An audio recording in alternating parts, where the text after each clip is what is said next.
Some social media questions from Adam Carolla.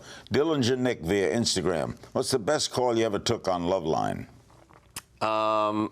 Well, there was a guy who went to a morgue and stole the head off an old corpse so that he could have a skull in his aquarium that he kept his snake in. And what was his question?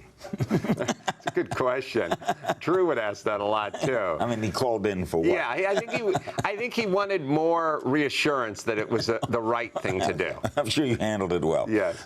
Chris Crandall via Facebook says, you're the best at live improv. I'd be curious to know if you were that good during your improv training days or if you got good in the years to come. I know you weren't accepted to the final level of the Groundlings. It reminds me of Michael Jordan not making his high school basketball team.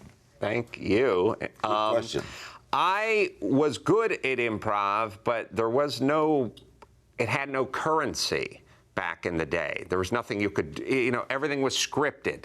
Everything was, you were either on a sitcom, you either wrote for a sitcom, you acted in a sitcom, or a drama or what have you. There was no, hey, I'm going to make stuff up as we go along, which now we sort of have with a lot of reality shows and on podcasts and different forms of the media.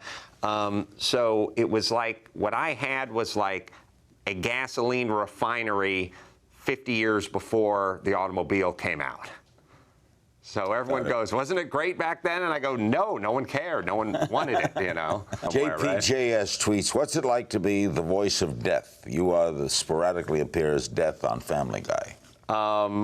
I love Seth MacFarlane. I love that show. One of my favorite guys. Ted, one of the great movies ever made. Wow. You're writing his demo, too. You didn't like Ted? No, I liked Ted. I saw the screening before it was even, the thing was even animated and stuff.